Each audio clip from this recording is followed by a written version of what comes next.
Hello friends, स्वागत है आप सबका एक नए वीडियो में। और ये हमारा वीडियो होगा बायोलॉजी का, जिसमें हम लोग पढ़ेंगे ग्लैंड्स एंड हार्मोन्स के बारे में। तो पिछला वीडियो में भी आप लोगों ने देखा होगा कि मैंने बोला ग्लैंड्स एंड हार्मोन्स के बारे में पढ़ेंगे, लेकिन मैंने वहाँ पे जो बचा हुआ टॉपिक था आँख और कान, उनके फंक्शंस के बारे में हम लोगों ने पढ़ा, आइज एंड एयर के बारे में। तो अब हम इस वीडियो में पढ़ेंगे ग्लैंड्स एंड हार्मोन्स के बारे में, और ये बहुत ही महत्वपूर्ण चैप्टर है और ये लास्ट चैप्टर हमारे ह्यूमन फिजियोलॉजी का है। जैसा कि मैंने पहले भी बता दिया, ये लास्ट चैप्टर है, तो मैं आपका ज़्यादा समय वेस्ट नहीं करूँगा। और जनरली ये हमारा डे 14 में मैं इसको कंसीडर कर लेता हूँ, कोई दिक्कत नहीं है, ठीक है। तो ये मैं इससे पहले मैं बात कर चुका हूँ कि ये सब पूरा होने के बाद मैं 250 प्लस सवालों को करूँगा, है ना। उसके बाद ये हमारा लास्ट चैप्टर ही है हमारा, और ये सब चैप्टर जो है डील करते हैं ग्लैंड्स एंड हार्मोन से। तो जल्दी से हम लोग आते हैं अपने टॉपिक पे। ओके, तो ग्लैंड्स और हार्मोन्स के बारे में हम जब पढ़ेंगे ना, हार्मोन्स जैसे ही आएगा तो इंडोक्राइन सिस्टम का नाम आएगा, अंतःस्रावी ग्रंथियां, अंतःस्रावी सिस्टम। तो अंतःस्रावी मतलब जाहिर सी बात है कि ये रक्त के अंदर ही, ब्लड के अंदर ही चीजों को प्रवाह कर दे रही है, अंदर ही स्राव कर रहा है, बाहर ऐसा कुछ सेक्रेशन नहीं हो रहा, जैसे हमारा पसीना निकलता है वो बाहर, वो एक्सोक्राइन है। अंतःस्रावी तो अंदर ही स्राव हो रहा है, और अंदर जब स्राव, देखो बोला endocrine system is a complex network of glands and organs responsible for producing, storing and secreting hormone into the blood stream. Blood stream में डायरेक्टली हार्मोन्स को सेक्रेट करना, भंडारण करना, स्राव करना, ही जिम्मेदार ग्रंथियां ही कहलाती है अंतःस्रावी तंत्र। ये हार्मोन रासायनिक दूत में काम करते हैं, विभिन्न शारीरिक प्रक्रियाओं को भी विनियमित करते हैं और शरीर में होमियोस्टैटिस को बनाए रखते हैं।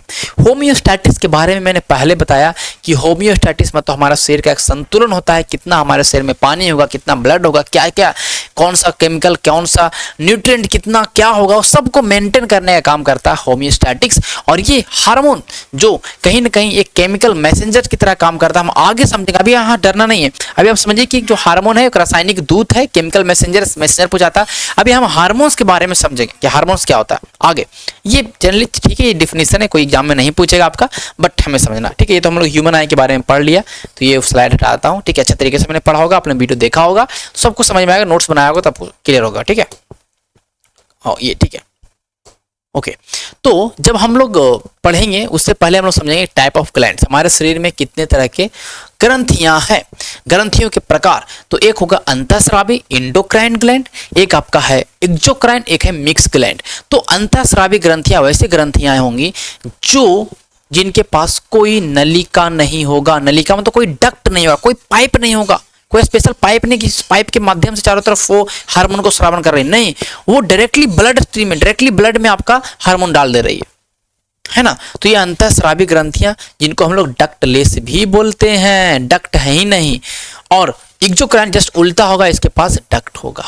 जैसे हमारा पसीना निकलेगा तो हमारे बॉडी में पोर्स है, उससे पसीना निकलता है ना। बहुत सारे ऐसे चीजें हैं जहां से आपको कहने का मतलब जैसे कि डक्ट के माध्यम से होता, तो वो हमारा एक्सोक्राइन हो गया। अच्छा, अब अंतःस्रावी में जो भी सेक्रेशन होगा वो होगा हार्मोन। अंतःस्रावी ग्रंथियों में जो भी स्राव होगा वो हार्मोन के रूप में होगा। अंतःस्रावी ग्रंथियां बोलेंगे, समझिए कि वो हार्मोन को सेक्रेट कर रहा है, हार्मोन को सेक्रेट कर रहा है ना। ओके, और हार्मोन डायरेक्टली ब्लड स्ट्रीम में हो जाएगा, मतलब हार्मोन सीधे रक्त प्रवाह में स्रावित हो जाएगा, ठीक है। हिंदी भी लिखा हो, चीज समझ में आ जानी चाहिए। एक्सोक्राइन में उल्टा, इसमें जो सेक्रेशन होगा वो एंजाइम की तरह होगा। यहाँ पे हार्मोन नहीं है, यहाँ पे क्या है, एंजाइम सेक्रेट करते हैं। वैसी ग्रंथियां जो एंजाइम को सेक्रेट कर रही है वो एक्सोक्राइन ग्लैंड्स होगा, जैसे कि स्वीट ग्लैंड्स हो गया आपका पसीना वाला, सलाइवरी ग्लैंड, सलाइवा आपको यहाँ पे माइलेज एंजाइम होगा, मेमरी ग्लैंड हो गया आपका, कैरामेनियस ग्लैंड हो गया, लैक्रिमल ग्लैंड जो आपके आँख के आंसू आते हैं, म्यूकस ग्लैंड जो आपके म्यूकस उत्पन्न करते हैं, जैसे नाक के अंदर भी आपका म्यूकस आता है ना, तो म्यूकस है ना, सलेस में जिसको ग्रंथियां बोलते हैं। ये सारे ग्रंथियां जो आपके हैं कैसे हैं, एक्सोक्राइन ग्लैंड। तो बस मेन डिफरेंस ये डक्टलेस है, इसके अंदर कोई नलिकाएं नहीं है, और ये नलिका के द्वारा स्राव करेगा, इसका पाइप होना चाहिए। और मिक्स ग्लैंड मतलब दोनों तरह से काम करे, एंजाइम भी दे रहा है और हार्मोन वो आपके शरीर में वही अग्नाशय, अग्नाशय क्या है, आपको हार्मोन भी देगा। और आज हम लोग पढ़ेंगे कि वो हार्मोन को और एंजाइम को भी देगा। एंजाइम तो हम लोग पढ़ चुके हैं ना, हम लोग जब डाइजेस्टिव सिस्टम पढ़े थे एंजाइम के बारे में पढ़ा था कि पैनक्रियाज के द्वारा कौन कौन से एंजाइम निकलते हैं, है ना। और आज हम लोग पढ़ेंगे कि पैनक्रियाज के द्वारा कौन कौन से हार्मोन निकलते हैं, हालांकि हम लोग वहाँ पे वो भी पढ़ा था। और ये एक तरह का मिश्रित ग्रंथि है, मिक्स ग्रंथि है, या पैनक्रियाज को हम लोग बोलते हैं हेट्रोग्लैंड, हेट्रोक्राइन, हेट्रोक्राइन ग्लैंड। हेट्रो मतलब दो काम कर रहा है, heterocrine gland, heterocrine gland. Easy, बहुत सही तरीके से मैं समझा रहा हूं, सबको समझना, हेट्रोक्राइन ग्लैंड। और हमको पता है कि अग्नाशय दूसरी सबसे बड़ी ग्रंथि, दूसरी सबसे बड़ी ग्रंथि, अभी दरोगा वाला एग्जाम में ही सवाल आया था, दूसरी सबसे बड़ी ग्रंथि कौन है, तो हमारा पैनक्रियाज। और पहला ग्रंथि सबसे बड़ा कौन है, तो आपका लीवर है ना, पहला आपका लीवर और सेकंड आपका सबसे बड़ी ग्रंथि है आपका कौन सा, मिश्रित मतलब पैनक्रियाज है, ठीक है, पैनक्रियाज। इंडोक्राइन आएगा तो अलग होगा, इंडोक्राइन आएगा तो आगे आगे हम लोग बताएंगे, ठीक है। चलिए स्टार्ट करते हैं। हार्मोन्स, ये सब जो आज हम जनरली पढ़ने वाले हार्मोन्स के ही बारे में पढ़ने वाले हैं, क्योंकि हम लोग चाहे सलाइवा के बारे में हो, चाहे हम लोग म्यूकस के बारे में हो, हम लोग पसीना के बारे में जनरली हम लोगों ने पढ़ लिया है, डाइजेस्टिव सिस्टम में पढ़ा है, तो वो हम लोग आज जो पढ़ेंगे इंडोक्राइन ग्लैंड के बारे में, अंतःस्रावी ग्रंथियां। तो अंतःस्रावी ग्रंथियां जो कहने का मतलब है उत्पादन करती, क्या करती है, अब बोलिएगा, हार्मोन का उत्पादन करते हैं, सही बात है। तो हार्मोन का पता है, हार्मोन क्या, हार्मोन एनसीईआरटी का लाइन है, hormones are non nutrient chemical. मतलब हार्मोन्स में कोई बोल देगा कि कोई न्यूट्रिएंट पाया था, तो नहीं नहीं नहीं नहीं, ये इसमें कोई भी न्यूट्रिएंट नहीं है कि हमारे हार्मोन से हमारे शरीर को वृद्धि हो जाएगा, हमारे शरीर में ऐसा कुछ हो जाएगा। हार्मोन में कोई भी, हार्मोन जो निकल रहा है ना, हार्मोन में किसी भी तरह का पोषक पदार्थ नहीं। तो पहला पॉइंट अगर एग्जाम में आ जाएगा तो ये है भैया नॉन न्यूट्रिएंट, हर एक चीज को समझिएगा, ठीक है, नॉन न्यूट्रिएंट, पोषक पदार्थ नहीं है, ठीक है, जो अंतर कोशिकीय दूध के रूप में कार्य करते हैं। ऐसा काम क्या है, ये केमिकल मैसेंजर है। मतलब ये हार्मोन जो है सेल के बीच में, हर एक सेल से सेल के बीच में केमिकल मैसेंजर का काम करता है, मैसेज पहुंचाता है। मतलब आगे देखेंगे, और जाहिर सी बात है कि जब इसका काम मैसेज पहुंचाना है और कोई केमिकल, इसके अंदर कोई न्यूट्रिएंट नहीं है, तो कम मात्रा में, तो कितना मात्रा में होता है, बहुत ही कम मात्रा में, लेस अमाउंट में निकलता है, बहुत ही लेस अमाउंट में। तीन चार चीज आपने समझ लिया है ना। हार्मोन्स में प्रोटीन भी हो सकते हैं, हार्मोन के जो प्रकार है, ठीक है, हार्मोन के प्रकार है, हार्मोन जो रिलीज हो उसको क्या प्रकार होगा, तो प्रोटीन्स भी होते हैं, कुछ पेप्टाइड्स हार्मोन होते हैं, कुछ अमीनो एसिड के हार्मोन होते हैं, कुछ एस्टेरॉइड्स होते हैं, और कुछ आपके अमीनो एसिड के ही डेरिवेटिव, मतलब उनके द्वारा, उनके ही फैमिली का होता है। तो हार्मोन इतने हो सकते हैं, हार्मोन्स में हार्मोन के प्रकार अलग अलग हो सकते हैं। हार्मोन्स कैसे कैसे बने होते हैं आप ध्यान रखिएगा, प्रोटीन हो सकता है कुछ हार्मोन, कुछ पेप्टाइड्स, कुछ अमीनो एसिड, कुछ एस्टेरॉइड और कुछ अमीनो एसिड की व्युत्पन्न। तो एग्जाम में पूछेगा तो आपको वहां पे बता देना है, बता देना है, आपको समझ में आएगा। हर एक चीज का जानकारी होना चाहिए और अच्छे तरीके से, और मतलब ज़्यादा आपको कन्फ्यूजन भी क्रिएट ना हो, ऐसा आपको जानकारी होना चाहिए। ज़्यादा भी मैं आपको चीज़ें नहीं बता दूंगा कि फंस जाइएगा, ठीक है। तो ये मैसेंजर की तरह काम करता है ना बाबू। अब देखिएगा, जो पहला हार्मोन जो खोजा गया है ना, वो था सिक्रेटिन। कौन खोजा गया, सिक्रेटिन, विलियम्स बैलिस और स्टर्लिंग के द्वारा। तो यहां पे मैं लिख देता हूं, प्रथम hormone, first hormone discovered secretin. Digestive system में हमने पढ़ा था सेक्रेटिन। सेक्रेटिन हार्मोन का खोज किया गया पहली बार किसके द्वारा, विलियम बेलिस और स्टर्लिंग के द्वारा। इन दोनों ने पहले हार्मोन सेक्रेटिन का खोज किया। तो यहां तक हार्मोन के बारे में समझ। तो हार्मोन मैसेंजर की तरह कैसे काम करता है, हार्मोन काम करवाने का काम करता है। जैसे ही कुछ हार्मोन रिलीज होगा, वो हार्मोन एक मैसेज लेके गया कि ये काम करना। वो सेल के पास गया, सेल के पास गया, सेल को बोला कि तुमको ये काम करना, सेल काम करना, काम चालू कर देगा। तो अच्छा, आपको दिमाग में सवाल ये भी उठ रहा होगा कि ठीक है, ये हार्मोन मान लेते हैं कि ये हमारा ये ब्लड है ना, इसमें हार्मोन है, हार्मोन ए है, हार्मोन बी, हार्मोन सी, अलग अलग तरह के हार्मोन्स बह रहे हैं, रिलीज किया गया। और ये हमारा कोशिका है, ये हमारा कोशिका है। एक सेकंड, ठीक है, ये हमारा कोशिका है। अच्छा, अब बोले कि ब्लड में जब हार्मोन है, तो ब्लड में तो हार्मोन सब जगह फैल जाएगा पूरा, है ना, सारे कोशिका को मिल जाएगा सब हार्मोन्स। तो ऐसा नहीं है। एक कोशिकाओं के पास एक्सेप्ट करने के लिए एंटीना, मतलब आप समझिए कि ठेठ भाषा में क्या एंटीना लगा, रिसेप्टर लगा। जिस कोशिका के पास जो रिसेप्टर होगा, जिस हार्मोन के लिए उसके दिल में जगह होगा, वही हार्मोन को एक्सेप्ट कर पाएगा। मतलब अगर इस कोशिका के पास ए रिसेप्टर है तो ए हार्मोन से इसके पास चला जाएगा और इसको बोलेगा कि भैया ये काम करो, जो भी काम में मतलब मैसेज लेके चला गया। बी इसके पास बी भी होगा तो बी को ले लेगा, इसके पास बी है तो बी इसके पास है तो बी इसके पास जाएगा, सी इसके पास तो इसके पास। तो जो कोशिका में specific targets, individual specific target पे हार्मोन्स काम करता है। हार्मोन हमारे शरीर में पूरा बहेगा हर जगह, लेकिन एक स्पेसिफिक सेल को, जो सेल उसके लिए बना हुआ है, तो उस सेल के लिए ही काम करेगा। समझ रहे हैं बात को? आपको समझ में आना चाहिए। जैसे ग्रोथ हार्मोन निकलेगा तो ग्रोथ हार्मोन का क्या काम है? हड्डियों की, मतलब हड्डी है हमारा, हो गया हड्डी, हो गया सेल, हो गया टिश्यू, हो गया मसल्स, हो गया, उन सबको बढ़ाने का काम करता है। तो वही ग्रोथ हार्मोन उन्हीं कोशिकाओं को सेप्ट करेगा जो कि बढ़ाने में हेल्प करता है। तो ये हुआ, तो हार्मोन्स का काम ये हो गया। पहला कि उनके पास कोई पोषक पदार्थ नहीं है, केमिकल मैसेंजर है, और बहुत ही स्पेसिफिक टारगेट उनका है और लेस अमाउंट में निकलते हैं। पहला हार्मोन सेक्रेटिन है, हार्मोन खत्म। आगे चलते हैं, ठीक है। अब पहला ग्रंथि जो है हमारा है वो है हाइपोथैलेमस। क्या हमारा है? हाइपोथैलेमस। अच्छा, हाइपोथैलेमस के बारे में मैंने आपको बताया था कि हमारा बॉडी का थर्मोस्टेट है। क्या है? हमारा बॉडी का थर्मोस्टेट है। मैंने आपको बताया था, अगर आपने याद किया होगा, अगर आपको याद होगा तब। आप लोग ध्यान में रखिए कि मैंने आपको हाइपोथैलेमस के बारे में बताया था जब मैं ब्रेन पढ़ा रहा था, न्यूरो सिस्टम पढ़ा रहा था, तो हाइपोथैलेमस के बारे में मैंने बताया था कि हाइपोथैलेमस जो है वो ऐसा ग्रंथि है जो आपका क्या बोलते हैं उसको, मतलब बॉडी टेम्परेचर को मेंटेन करना, बहुत सारे काम इनके हैं जनरली। तो हाइपोथैलेमस के बारे में आपको समझना है। तो हाइपोथैलेमस से पहले देखिए, अच्छा ये सब ग्रंथि के बारे में यही सब पढ़ेंगे आज हम लोग। पिट्यूटरी ग्रंथि है ना, पिट्यूटरी, पीयूष ग्रंथि, क्या बोलते हैं उसको? पीयूष बोलते हैं, पीयूष। हाइपोथैलेमस को हाइपोथैलेमस ही बोलते हैं। थायराइड को बोलते हैं अबटू, हिंदी में लिख देता हूं, आगे भी हिंदी है, अबटू। पाराथायराइड को पार अबटू। पीनियल को शायद पीनियल ही बोलते हैं। पैनक्रियाज को तो आपको पता है अग्नाशय बोला जाएगा, है ना। और एड्रेनल को शायद अधिवृक्क बोलते हैं, अधिवृक्क ग्रंथि बोलते हैं। ओवरी तो ठीक है, टेस्ट आ गए।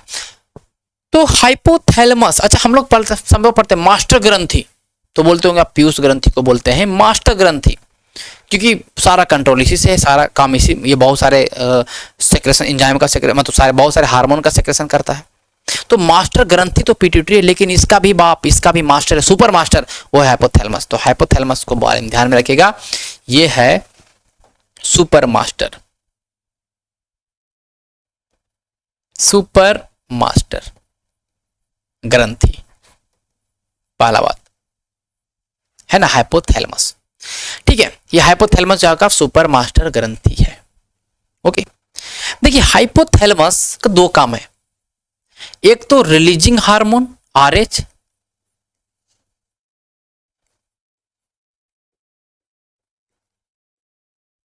रिलीजिंग मतलब कहने का तो स्राव करना, स्रावित हार्मोन, और एक इनहिबिटरी,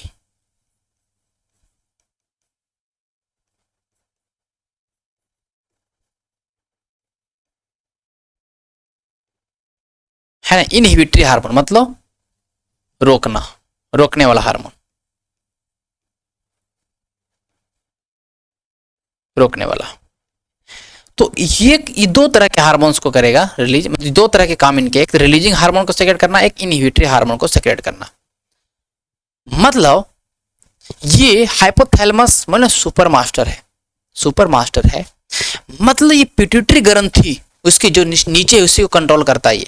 तो पिट्यूटरी ग्रंथि को बोलता है कि भैया तुम रिलीज करो ये वाला हार्मोन, तो रिलीजिंग हार्मोन रिलीज करेगा। तो आरएच, तो एक तो आपका आरएच फंक्शन इसका, ये हार्मोन को रिलीज करता है, और कभी कभी रोकेगा भी कि नहीं नहीं नहीं, इस तुम हार्मोन को रिलीज करना रोक दो, इस हार्मोन का स्रावन रोको। तो इनहिबिटिंग हार्मोन, इनहिबिटिंग नेचर, तो दो, एक आरएच और एक आईएच। यहाँ तक आपको समझ में आ गया होगा, यहाँ तक कि कोई दिक्कत नहीं होगा, है ना। यहाँ तक आपको सबको समझ में आ गया होगा। देखिए जितना चीजें सही से मैं तो जितना होना होगा मैं बताऊंगा। और ये दोनों फंक्शन, चाहे हार्मोन को रिलीज करना हो, हार्मोन को रोकना हो, ये कहाँ काम करेगा, किस पे? पिट्यूटरी ग्लैंड पे। क्योंकि इसका जो पिट्यूटरी ग्लैंड है वही तो इसका मेन है। ओके, फिर हाइपोथैलेमस के द्वारा दो हार्मोन्स को भी बनाया जाता है, एक है ऑक्सीटोसिन और एक है एडीएच या वैसोप्रेसिन। अभी हम सबके बारे में बताएंगे, डरना नहीं। ऑक्सीटोसिन और एडीएच एंटी ड्यूरेटिक हार्मोन आगे हम लोग पढ़ेंगे, और वैसोप्रेसिन ये दो हार्मोन्स को भी बनाता है, रिलीज करेगा पिट्यूटरी ग्लैंड ही, जाहिर सी बात है। ठीक है, तो हाइपोथैलेमस के बारे में इतना अगर आप ध्यान में रखते हैं तो सफिशिएंट है। हम लेकिन आगे चलेंगे और वो हमारा आएगा, इसी का जो काम करने वाला है वो है पिट्यूटरी ग्लैंड। मैंने पिट्यूटरी ग्लैंड ये मैंने अपने हाथों से बनाया है, और देखिएगा समझिएगा सब कुछ। मैं थोड़ा सा इसको जूम कम कर दूं तो आपको सब कुछ सही दिखाई देगा। एक सेकंड, जूम कम कर देंगे, बीच में रहेगा और क्लियर दिखाई देगा। ठीक है, देखिएगा। तो पिट्यूटरी ग्रंथि, हिंदी पीयूष ग्रंथि, मास्टर ग्रंथि बोलते हैं। पिट्यूटरी ग्रंथि ये आप देखिए पूरा स्टॉल से ऐसे जुड़ा हुआ है ना, आप देखिए स्टॉल के लेवल में से जुड़ा हुआ है। और पिट्यूटरी ग्रंथि का दो पार्ट होता है, एक पीछे का पार्ट को बोलते हैं पोस्टेरियर और आगे वाला पार्ट को बोलते हैं एंटेरियर। तो पोस्टेरियर पार्ट जो सीधे की ये न्यूरॉन है, ये न्यूरॉन हमने पढ़ा ना, तंत्रिका कोशिकाएं, ये तंत्रिका कोशिकाएं सीधे ऐसे जुड़े हुए हैं ना इससे। तो तंत्रिका कोशिकाएं को बोलते हैं न्यूरॉन प्रोड्यूसिंग हार्मोन। ये ऐसे न्यूरॉन है जो हार्मोन को प्रोड्यूस कर रहा है, ऐसे हार्मोन है, ऐसे न्यूरॉन से जो हार्मोन को प्रोड्यूस कर रहा है, हार्मोन को प्रोड्यूस कर रहा है। ठीक है, और तो ये पिछला भाग में जो है हार्मोन को बना रहा है और यहाँ पे स्टोर कर रहा है। कहाँ स्टोर कर रहा है तो बोलेंगे पिट्यूटरी ग्रंथि के पक्ष भाग में जो हार्मोन हाइपोथैलेमस ने बनाया, ये हाइपोथैलेमिक रीजन है, हाइपोथैलेमस ने बनाया, वो यहाँ पे स्टोर होगा। ठीक है, और ये जो आगे वाला पार्ट है एंटेरियर, इसको बोलते हैं न्यूरो इंडोक्राइन न्यूरॉन्स। ऐसे न्यूरॉन्स है जो कि यहाँ पे रिलीज करने का काम, रिलीज करेगा, रोकेगा। ये मैं तो बताया दो काम है, RH और IH, दो काम है। हार्मोन्स को रिलीज करने के लिए बोलेगा, मतलब ये सब ये इससे जितने भी हार्मोन्स रिलीज होंगे, जिससे मैसेज जाएंगे, तो जाहिर सी बात है ये पूरा पिट्यूटरी ग्रंथि है, और पिट्यूटरी ग्रंथि बहुत सारे हार्मोन्स को रिलीज करती है, और ये सब किससे कंट्रोल में होगा, हाइपोथैलेमस। ये भी हाइपोथैलेमस। समझ रहे बात? दो भाग में पढ़ेंगे पिट्यूटरी ग्रंथि को, अग्र भाग और पच्छ भाग, खत्म। तो पच्छ भाग के बारे में ध्यान रखिएगा, केवल दो हार्मोन याद रखेंगे, एक तो एडीएच और एक ऑक्सीटोसिन। एडीएच को बोलते हैं anti diuretics hormone, antique diuretics hormone. तो हमारे पीयूष ग्रंथि का जो पच्छ भाग है वो हार्मोन को स्टोर करके रखता है। वो हार्मोन कौन बनाया है, हाइपोथैलेमस। रिलीज करेगा यही, लेकिन बनाया है कौन, हाइपोथैलेमस। तो भैया ये पच्छ भाग केवल स्टोर करेगा, केवल स्टोर करेगा। रिलीज कैसे होगा, जाहिर सी बात है रिलीज पूरा कंट्रोल हाइपोथैलेमस का होगा, क्योंकि पूरा इसके ऊपर कंट्रोल है हाइपोथैलेमस का। तो एडीएच को बोलते हैं anti diuretic hormone. ADH, anti मतलब उल्टा है, डायरेटिक मतलब आपके वृक्क द्वारा जल अवशोषण को कंट्रोल करना। हमारे किडनी का काम क्या है, फिल्टर विल्टर करने का काम है, मूत्र बनाने का काम है। तो जल अवशोषण जो करेगा, जल जो अवशोषण करेगा, वाटर का रीअब्जॉर्प्शन जो अवशोषण करता है, वो सब कंट्रोल होना, कितना मूत्र बनेगा, ज्यादा बनेगा, कम मूत्र बनेगा, ये सब एडीएच का काम है। इसको हम लोग बोलते हैं वैसोप्रेसिन भी बोलते हैं, इसको हम लोग वैसोप्रेसिन भी बोलते हैं। हम लोगों ने पढ़ा है, नेफ्रॉन के बारे में पढ़ रहे थे, ग्लोमेरुलस के बारे में जब पढ़ रहे थे तो मैंने बताया था रीअब्जॉर्प्शन कैसे होता है, कहाँ पे होता है, डीसीटी एसीटी सब, डीसीटी और सीटी के बारे में मैंने बताया था। और वैसोप्रेसिन एक ऐसी है जिसमें हम लोग वृक्क द्वारा जल का अवशोषण, तो ये कंट्रोल कौन कर रहा है भैया, एडीएच। और कौन छोड़ रहा है ये हार्मोन्स को, हाइपोथैलेमस। स्टोर कहाँ पे है, पच्छ भाग में। एडीएच हार्मोन का काम समझ गए बात को, ये आपके वृक्क द्वारा जल अवशोषण के लिए रिस्पॉन्सिबल हार्मोन है एडीएच हार्मोन। एक हार्मोन है ऑक्सीटोसिन। ऑक्सीटोसिन हार्मोन को लव हार्मोन बोलते हैं, है ना। गर्लफ्रेंड बॉयफ्रेंड को देख के जो कहने का मतलब होता है कि आपके अंदर जो लव की भावनाएं इस तरह की जगती है ना, इमोशंस जगते हैं, तो लव हार्मोन ऑक्सीटोसिन से है ना। इसको मिल्क रिलीजिंग हार्मोन भी बोलते हैं, है ना। मिल्क रिलीजिंग हार्मोन, जो मिल्क रिलीज होता है, मिल्क बनाना नहीं, मिल्क रिलीज होना, मिल्क का स्रावन होना, ये ऑक्सीटोसिन हार्मोन जब वर्क करेगा तो दूध निकलेगा। है ना, दूध निकलेगा। और जाहिर सी बात है कभी कभी आप देखते होंगे कि गाय ये सब जब दूध नहीं देती हैं तो ऑक्सीटोसिन का उसमें इंजेक्शन दिया जाता है, तो उनमें मिल्क सेक्रेशन होता है, ठीक है। और वर्थ हार्मोन भी बोलते हैं। यूटेरस जो आपका होगा जब वर्थ के टाइम में, प्रेगनेंसी जब डिलीवरी टाइम में, तो यूटेरस के बॉल को ये थोड़ा सा स्मूथनेस प्रदान करता है, तो ये ऑक्सीटोसिन का रिलीज होता है, तो ये इसको हम लोग वर्थ हार्मोन बोलते हैं। तो ऑक्सीटोसिन हार्मोन जो मिल्क रिलीजिंग हार्मोन है, ये भी आपका किस भाग द्वारा, तो पिछला भाग सब याद रखेंगे, पक्ष भाग के द्वारा दो हार्मोन, और ये दोनों हार्मोन बनते हैं कहाँ, हाइपोथैलेमस में, रिलीज भी हाइपोथैलेमस करेगा, लेकिन स्टोर कहाँ होगा, बस यहाँ पे, खत्म। ये दोनों के बारे में याद रखें, सफिशिएंट है। अब हम आएंगे ये जो मेन है ये, है ना, ठीक है। तो ये जो अगला भाग है, अग्रभाग, यहाँ से बहुत सारे हार्मोन्स निकल रहे हैं। एक है पहला थायराइड स्टिमुलेटिंग हार्मोन। देखिए नाम है TSH, थायराइड है तो थायराइड ग्रंथि आ जाएगा, है ना, थायराइड ग्रंथि। स्टिमुलेटिंग मतलब उत्तेजित कर रहा है उसको, और हार्मोन थायराइड ग्रंथि को उत्तेजित करने वाला हार्मोन, ठीक है, TSH नाम से जानते हैं। और कभी कभी अगर थायराइड ग्रंथि में हार्मोन्स की जरूरत नहीं पड़ेगी, नहीं रिलीज करना, तो रोकने का भी काम कर सकता है। तो हम बस TSH याद रख रहे हैं कि थायराइड स्टिमुलेटिंग हार्मोन, जो कि थायराइड ग्रंथि को बोलता है कि हार्मोन बनाओ, थायरोक्सिन बनाओ, ये सब बनाओ, ओके। एक आपका है प्रोलैक्टिन हार्मोन, जो दूध को प्रोड्यूस करेगा। प्रोलैक्टिन हार्मोन मेमोरी ग्लैंड में दूध के प्रोडक्शन को बढ़ावा देती है, दूध बनेगा तो प्रोलैक्टिन हार्मोन के कारण दूध निकलेगा, तो ऑक्सीटोसिन, दूध बनेगा तो प्रोडक्शन से प्रोडक्शन है तो प्रोलैक्टिन, लैक्टिन तो दूध होता है, प्रोडक्शन प्रोलैक्टिन, ऐसे याद रखेंगे, ठीक है। फिर है ग्रोथ हार्मोन, जो हमारे मांसपेशियों, हमारे हड्डियों को बढ़ाएगा, वृद्धि हार्मोन है ना, ग्रोथ हार्मोन। ये भी आप सब हाइपोथैलेमस कंट्रोल कर रहा है, लेकिन है पिट्यूटरी ग्रंथि में, तो पिट्यूटरी ग्रंथि के द्वारा ग्रोथ हार्मोन को छोड़ा जाएगा, रिलीज किया जाएगा, तो आपकी लंबाई बढ़ेगी। ग्रोथ हार्मोन को इनहिबिट कर लेगा, रोक देगा, तो आदमी बढ़ नहीं पाता है, तो ग्रोथ हार्मोन। फिर एक है गोनाडोट्रोफिन, देखिए नाम इसका, गोनाड मन जनांग, जन अंग, है ना, जो आपके जनन के लिए जो अंग रिस्पॉन्सिबल है, जैसे आप देखते होंगे टेस्टिस और ओवरी, जनन के लिए जो अंग रिस्पॉन्सिबल है, वहां पे जो हार्मोन्स का रिलीजन होता है उसको बोलते हैं गोनाडोट्रोफिन हार्मोन। और दो हार्मोन निकलेंगे, एक हार्मोन निकलेगा FSH और एक होगा LH। FH को बोलते हैं फॉलिकल उत्तेजित हार्मोन, एक है आपका ल्यूटिनाइजिंग हार्मोन। आगे देखेंगे इसके बारे में। ये दोनों हार्मोन आपके टेस्टिस और आपको ओवरी, ये दोनों हार्मोन वहां पे आपको रिलीज होगा, जो कि सब कंट्रोल किसका है, आपका पिट्यूटरी ग्रंथि के द्वारा। एक हार्मोन है ACTH, जिसका नाम है एडिनोकॉर्टिकोट्रोपिक। देखिए नाम कितना है, एडिनोकॉर्टिट्रोपिक। तो एडिनोकॉर्टिट्रोपिक ACTH हार्मोन का भी जहां जहां HH लगा सब याद रखिएगा। ये एड्रिनल ग्रंथि को बोलता है ग्लूकोकॉर्टिकोइड्स को रिलीज करो, ये काम है।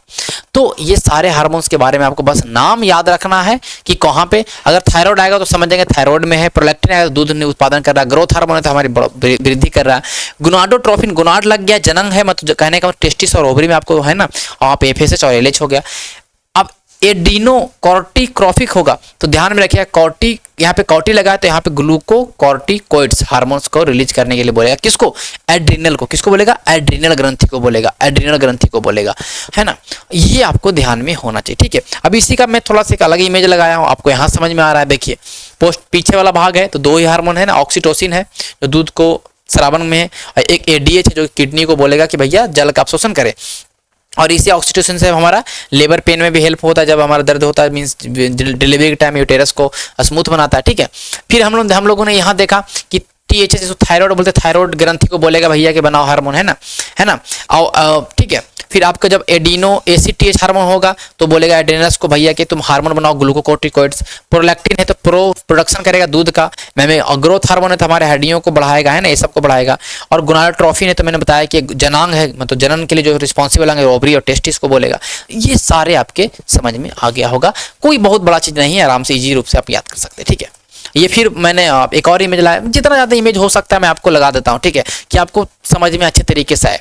फिर देखिए एक इमेज है, मैंने बताया ना कि ये आपका, ये देखिए यहाँ पे इमेज थोड़ा सा उल्टा कर दे, ये अगला भाग दिखाया, इसको पिछला भाग दिखाया, ठीक है। तो आपको पता है कि पिछला भाग आपको इधर वाला है, तो दो हार्मोन ऑक्सीटोसिन और ADH, ये दोनों हार्मोन के बारे में हमने देख लिया। और ये आपके फिर वही TSH है ना, ACTH है। तो आपको याद है टी, आपको नाम याद है, TSH तो बोले थायराइड के लिए है, ACTH तो एड्रिनल के लिए है, FSH तो मतलब आपका टेस्टिस ओवरी के लिए, ग्रोथ हार्मोन है तो आपको पूरा बॉडी में आएगा, प्रोलैक्टिन है तो आपको मेमोरी ग्लैंड में आएगा, और इंडोनॉर्फिन जो आपके हम आगे देखेंगे इसके बारे में, ठीक है। तो ये हमारा हो गया। देखिए तो हम लोगों ने जब, अच्छा एक सेकंड, अभी यहाँ तक तो हो गया। अब और हम लोग चीज समझेंगे, ठीक है। अभी और भी चीज थोड़ा सा हम लोग समझेंगे, डिसऑर्डर्स, एक एक चीज महत्वपूर्ण है। डिसऑर्डर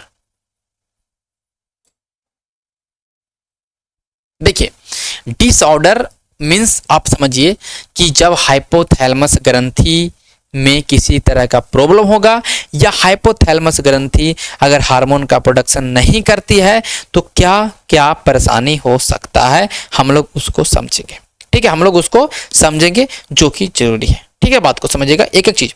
जैसे कि अगर ग्रोथ हार्मोन GH, वृद्धि हार्मोन, क्या बोलते हैं इसको, वृद्धि हार्मोन, अगर वृद्धि हार्मोन का सेक्रेशन ज्यादा हो जाएगा तो इसका सेक्रेशन मतलब हाइपर सेक्रेशन, अगर वृद्धि हार्मोन का सेक्रेशन ज्यादा हो जाएगा तो क्या होगा, ज्यादा आपका बॉडी, बच्चा में अगर आपका ज्यादा सेक्रेशन हो गया, बच्चा आप हैं छोटे, तो चाइल्डहुड में बच्चा दिखाई देगा एकदम बहुत हैवी, उसका मुंह बहुत बड़ा होगा, है ना, भीमकाय टाइप का उनका बॉडी हो जाएगा, उसको बोलते हैं गिगेनेंटिज्म, है ना, जायजेंटिज्म, एकदम जायंट जैसा, है ना। ये भीमकाय बीमारी जो है आपको कैसे होगा, बोलेंगे कि ग्रोथ हार्मोन का ज्यादा सेक्रेशन हो जाना, इसको रोक नहीं पाता है हाइपोथैलेमस, ग्रोथ हार्मोन का ज्यादा सेक्रेशन होना चाइल्डहुड में भीमकाय बीमारी देता है। लेकिन यही बीमारी, यही जब इसका सेक्रेशन हमारे एडल्टहुड में हो जाए, हम जब बड़े हो जाए तब, तो एक बताइए, हमारा ये हड्डी है, मान लीजिए हमारा हड्डी है ना, ये हमारा हड्डी है, हड्डी का एक यार उम्र होता है ना बढ़ने का, और एकदम बुढ़वा हो जाइएगा, जब बूढ़ा हो जाइएगा तब जाके आपको अगर हार्मोन सेक्रेशन ज्यादा होने लगेगा तो आपकी हड्डी का क्षमता नहीं होगा, तो आपकी हड्डी बढ़ने से ज्यादा आपका हड्डी क्या होगा, लपने लगेगा, आपका हड्डी टेढ़ बेढ़ होना। तो आप कभी कभी देखिए किसी का हाथ में कोई अंगुली एकदम मुड़ने लगता है ना, अंगुली मुड़ने लगता है, आपके फेस का थोड़ा शेप बिगड़ जाएगा, है ना, उसको बोलते हैं एक्रोमीगेली। क्या बोलते हैं उसको, हम बोलते हैं एक्रोमीगेली। तो एक्रोमीगेली बोलते हैं, एक्रोमीगेली हिंदी में वही बोलते हैं। तो एक्रोमीगेली बीमारी भी आपका उसी से होता है, यहाँ पे बोन्स वोन्स आपके मुड़ जाते हैं। तो ये दोनों आपके जब ये हार्मोन्स ज्यादा सेक्रेशन होंगे तब, है ना। और इसको एक्रोमीगेली को हम लोग बोलते हैं जनरली, एक्रोमीगेली को शायद एक और नाम से बोलते हैं, हाँ, गोरिल्ला लाइक, गोरिल्ला ऐसा आपको चेहरा हो जाएगा। गोरिल्ला देखिए, गोरिल्ला कैसा हाथ वाथ कैसा रहता है, गोरिल्ला लाइक अपीयरेंस, ठीक है, इसको लिख लीजिएगा, कोई बहुत बड़ा नहीं। ये हार्मोन जब हाइपो मतलब कम होता है, हाइपो सेक्रेशन होगा, बेचारा ये कम सेक्रेशन हो गया तो क्या होगा, बौना हो जाएगा, जाहिर सी बात है ड्वार्फिज्म का शिकार हो जाएगा, ड्वार्फिज्म, है ना, बौनापन आपके अंदर आ जाएगा, बौनापन। तो ये growth hormone is responsible for some, जो भी आप देख रहे हैं इसके लिए रिस्पॉन्सिबल आपका ग्रोथ हार्मोन। समझ गए बात को, कोई दिक्कत आपको नहीं होगा, ठीक है, किसी भी तरह का आपको परेशानी नहीं होना चाहिए, ठीक है। आगे हम लोग चलेंगे और आगे समझेंगे जो हमारा नेक्स्ट टॉपिक है, वो हमारा आएगा थाइमस ग्लैंड के बारे में। किसके ग्लैंड के बारे में आएगा, thymus gland, sorry pineal gland के बारे में देख लेते हैं। पीनियल ग्लैंड के बारे में, पीनियल ग्लैंड देखिए तो बहुत छोटा ग्लैंड है भाई, ब्रेन के, आप देखिए ना, ब्रेन के पास आपको एकदम छोटा मटर का दाना ऐसा ग्लैंड है छोटा, उसको बोलते हैं पीनियल ग्लैंड। और पीनियल ग्लैंड के बारे में ये मेलाटोनिन का उत्पादन करता है। मेलाटोनिन पिगमेंट होता है जो हमारा शरीर का कलर दिखाता है, शरीर का कलर जो हमारा, तो मेलाटोनिन को सेक्रेट करने का काम करेगा, बोलेंगे पीनियल ग्रंथि। और पीनियल ग्रंथि का एक और काम है कि हमारे शरीर का जो 24 घंटे का जो रूटीन है ना, कब सोना है, सोने जागने का जो साइकिल है, हमारे शरीर का जो तापमान है ना, आप देखिए मेंस्ट्रुअल साइकिल की भी बात करते हैं, मेंस्ट्रुअल साइकिल की बात करते हैं ना, मेलाटोनिन का जो मेटाबॉलिज्म है आपका शरीर में, कितना मेलाटोनिन निकलेगा, ये सब, मतलब आप कितना बजे सोते हैं, कितना बजे उठते हैं, एकदम जो रूटीन वाइज होता है, ये सब काम किसका है, पीनियल ग्रंथि का। पीनियल ग्रंथि को हम लोग क्लॉक भी बोलते हैं, है ना, एक सेकंड यहाँ पे लिखा होगा, तो okay, 24 hour rhythm of our body, इसका करता है ना। ये क्लॉक भी है ना, क्लॉक ये बोल सकते हैं ना। ये यहाँ पे नहीं लिखा हो, क्लॉक सर्कल शायद होता है, इसका नाम होता है। बस समझ जाइए आपको कि ये हमारे पूरे चक्र को है ना, पूरे क्लॉक साइकिल बोल सकते हैं। क्लॉक साइकिल इस सबको मेंटेन करने का काम करता है पीनियल ग्रंथि। तो पीनियल ग्रंथि एक मेलाटोनिन को सेक्रेशन करता है, जो कि शरीर के कलर में मेंटेन करता है, और ये हमारे बॉडी का जो सोने जगने का जो चक्र है उसका भी नियमन ये हमारा पीनियल ग्रंथि करता है। बहुत छोटा है, आपके ब्रेन के पास आपको दिखाई दे रहा होगा, एकदम बहुत ही छोटा है ना। इस बात को आपको ध्यान में रखिएगा। स्लीप हार्मोन भी इसको बोलते हैं, मेलाटोनिन को भी देखिए यहाँ लिखा स्लीप हार्मोन, खत्म। अब आएगा थाइमस। थाइमस के बारे में आपको समझना, ये सभी मत पढ़िए थाइमस के बारे में। थाइमस ग्रंथि जो आपको है वो दिखाई देगा, ये आपका कौन सा हड्डी है, स्ट्रेनम है। कौन सा, स्ट्रेनम है ना, स्ट्रेनम, यहां से आपके रीफ के जुड़े हैं। यहां पे आपको दिखाई देगा एक ग्रंथि बहुत छोटा, उसको बोलते हैं थाइमस ग्रंथि। क्या बोलते हैं, थाइमस ग्रंथि। थाइमस ग्रंथि के बारे में मैं आपको समझाऊंगा यहाँ पे एक स्लाइड बना के, ठीक है। एक स्लाइड यहाँ बना लूंगा और उसके बाद मैं आपको चीजों को समझाऊंगा अच्छे तरीके से। तो थाइमस ग्रंथि,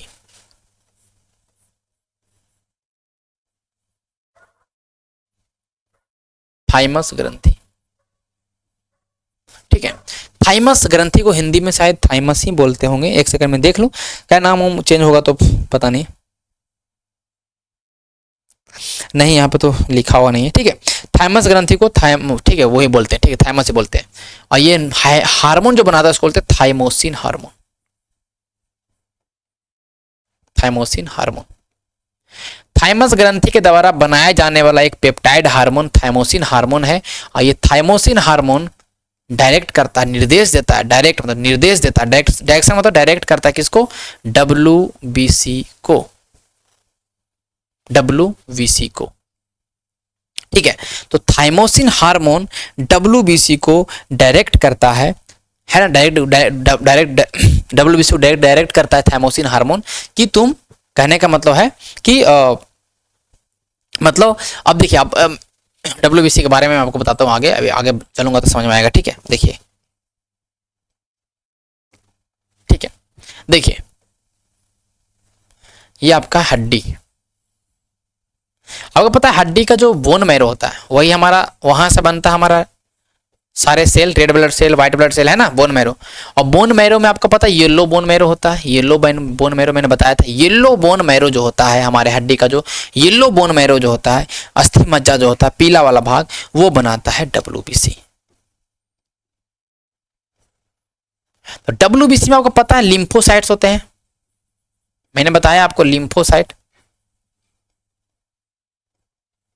है ना। मैंने WBC के बारे में अच्छे तरीके से बताया है कि लिम्फोसाइट होते हैं। और लिम्फोसाइट रिस्पॉन्सिबल किसके लिए होता है, तो आप बोलेंगे कि इम्यून सिस्टम के लिए, है ना, इम्यून सिस्टम के लिए होता है, एंटीबॉडी बनाता है। तो लिम्फोसाइट का काम आपको पता होना चाहिए कि एंटीबॉडी बनाता है WBC में, एंटीबॉडी, एंटीबॉडी, है ना। तो लिम्फोसाइट का काम है एंटीबॉडी बनाना। और आपके पास कौन कौन से होते हैं, बी लिम्फोसाइट और टी लिम्फोसाइट होता है। एक होता है बी लिम्फोसाइट, बी टाइप का, अरे यार ये क्या हो रहा, समझिएगा बात को। एक होता है बी, अरे यार बी लिखा जा, क्या हो रहा है, बी लिम्फोसाइट, एक होता है टी लिम्फोसाइट, ये दो, ये दोनों मिलके एंटीबॉडीज बनाते हैं, ये हमारे इम्यून सिस्टम को प्रोटेक्ट करते हैं। तो थाइमोसिन WBC को डायरेक्ट करता है कि ये जो टी लिम्फोसाइट है इसको थाइमस में ले जाओ, इसको कहाँ ले जाओ, थाइमस में ले जाओ, थाइमस में ले जाओ। तो WBC को बोला जाता है कि ठीक है, तो इस बोन मैरो के अंदर, इस बोन मैरो के अंदर बना, और इस बोन मैरो के अंदर जो लिम्फोसाइट रहा वो तो ठीक है बी लिम्फोसाइट रहा, जो एंटीबॉडी, और यही टी लिम्फोसाइट यहाँ से निकल के थाइमस में चला जाएगा, यही टी लिम्फोसाइट यहाँ से निकल के थाइमस में चला जाएगा। तो टी लिम्फोसाइट को अलग करता है, डिफरेंशिएट करता है ना, बी लिम्फोसाइट से हमारा थाइमस, और उसके लिए जो रिस्पॉन्सिबल है वो है थाइमोसिन। इसीलिए थाइमस ग्रंथि को बोलते हैं training school of immune system, training school of immune system का ट्रेनिंग स्कूल है, या टी लिम्फोसाइट का ट्रेनिंग स्कूल है। खत्म, इतना ही दिमाग लगाना, ज़्यादा दिमाग लगाना। देखिए यही सब चीज़ लिखा हुआ है कि थाइमस है जो बहुत महत्वपूर्ण रोल निभाता है आपके इम्यून सिस्टम को डेवलप करने में, है ना। और इस ये एक थाइमोसिन नामक हार्मोन को करता है। थाइमोसिन टी लिम्फोसाइट के विभेदन में एक प्रमुख भूमिका निभाता है जो कोशिका मध्यस्थ प्रतिरक्षा प्रदान करता है, वही मतलब एंटीबॉडीज के बारे में। इसके अलावा थाइमोसिन हाथ से प्रतिरक्षा प्रदान करने के लिए एंटीबॉडी का उत्पादन भी करता है, वही चीज़ है। कर अब एक चीज़ ध्यान रखिएगा, थाइमस ग्रंथि का क्या है ना कि जैसे जैसे आपका एज के साथ इसका क्षय होता है, इस ग्रंथि का एज के साथ क्षय होता है, डीजेनरेशन होता है। मतलब धीरे धीरे अब एज हो जाएगा, अब 18-20 साल का हो जाइएगा तो थाइमस ग्रंथि काम करना बंद कर देगा, क्योंकि स्टार्टिंग में ही आपका एंटीबॉडी का निर्माण होता है, बाद में एंटीबॉडी का निर्माण नहीं होता है। इसलिए जो इम्यून सिस्टम कमजोर होता है किसका, जो बच्चे से लेके आगे बढ़ते जाएगा तो इम्यून सिस्टम धीरे धीरे कमजोर होते जाएगा, और ये thymus is the responsible for that. Clear हो गया, यहां तक आपको याद रहेगा, बहुत सफिशिएंट है, कोई बहुत बड़ा चीज नहीं है। अब आएगा हमारा भैया पैनक्रियाज के बारे में हम लोग समझते हैं। ओके, पैनक्रियाज के बारे में हम लोग समझते हैं। इसके पहले हम लोग एक स्लाइड ले लेते हैं। पैनक्रियाज जिसको हम लोग बोलते हैं अग्नाशय। अच्छा, पैनक्रियाज के बारे में कौन नहीं जानता, हम लोगों ने इसके बारे में पहले पूरे अच्छे तरीके से पढ़ा है। पैनक्रियाज के बारे में सही तरीके से समझेंगे और आराम से बनाएंगे, ठीक है। देखिए पैनक्रियाज मैं लिख देता हूं, पैनक्रियाज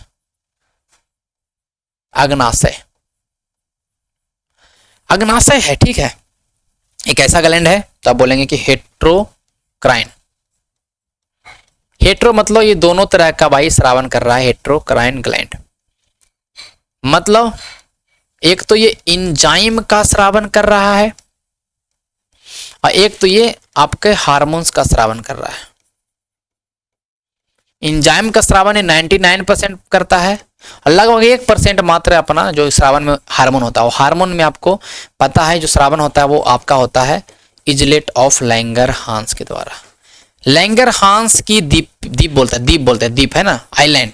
तो आइलेट ऑफ लैंगरहांस जो खोज किया था उनका नाम था लैंगरहांस, नाम रख दिया islet of Langerhans. Islet of Langerhans कोशिकाओं के द्वारा एक होता है आपका अल्फा कोशिका, अल्फा सेल, एक होता है बिट्टा कोशिका, एक होता है आपका डेल्टा कोशिका, ठीक है। ऐसे करके लिखते हैं, एक सेकंड, जो भी हो आप डेल्टा लिख लो, हटाओ मुझे भी लिखना नहीं आ रहा है कैसे इसका ड्राइंग होगा। डेल्टा कोशिका, 3 तरह की कोशिकाएं हैं और तीनों का अल्फा कोशिका जो ग्लूकागोन का स्रावन करेगी, बीटा कोशिका इंसुलिन का स्रावन करेगी और डेल्टा कोशिका जो है सोमैटोस्टिन, ठीक है। एक सेकेंड,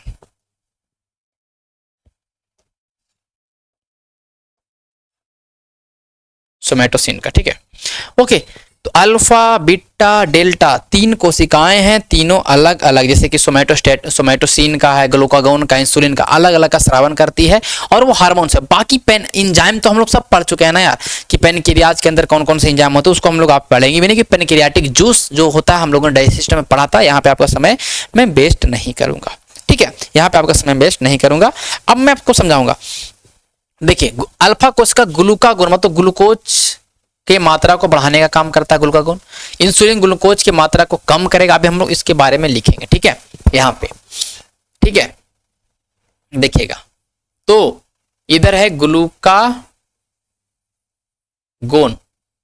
इधर है इंसुलिन, दोनों एक दूसरे का अपोजिट है ना, ये दोनों एक दूसरे का अपोजिट है, जाहिर सी बात है। ग्लूकागोन का स्रावन जब ज्यादा, ऐसा ग्लूकागोन इंक्रीज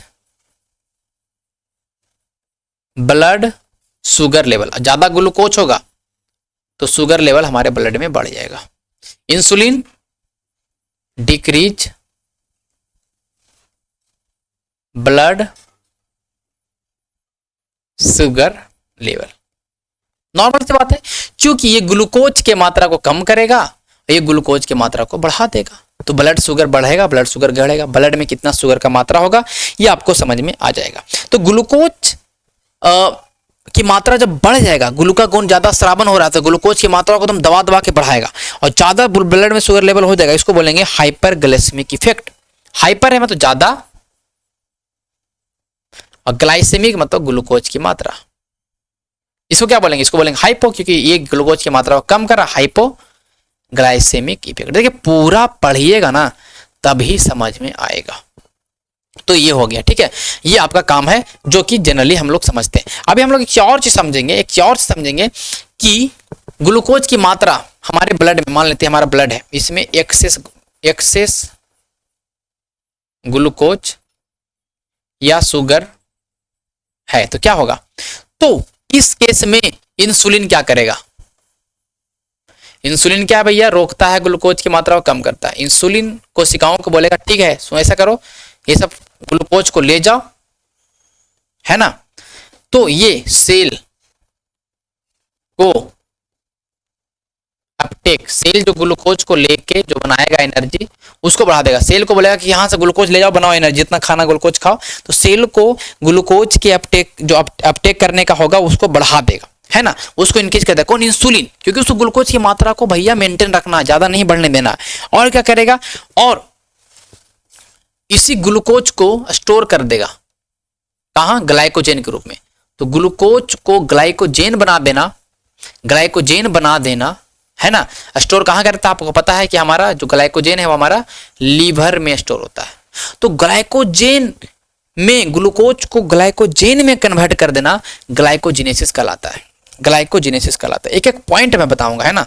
तो ग्लाइकोजिनेसिस, और बोलेगा कि भैया फैट, है ना, कुछ ग्लूकोज को फैट के रूप में कन्वर्ट कर देगा, है ना, कन्वर्ट कर देगा फैट के रूप में। तो ज्यादा ग्लूकोज हो गया हमारे में तो इंसुलिन निकलेगा और ये सब काम करना चालू कर देगा, है ना। सेल के अपटेक को बढ़ा देगा, फैट में बना देगा कुछ ग्लूकोज, तो ग्लूकोज की मात्रा एक तरह से नियंत्रण में हो जाएगा। लेकिन हमारे ब्लड में अगर ग्लूकोज या ब्लड शुगर या ब्लड में शुगर की मात्रा, या ब्लड शुगर बोल लेते हैं, कम रहेगा तब तो बढ़ाना पड़ेगा। जाहिर सी बात है, ये काम कौन करेगा, ग्लूकागोन, जो कि अल्फा कोशिका के द्वारा निकाला जाता है।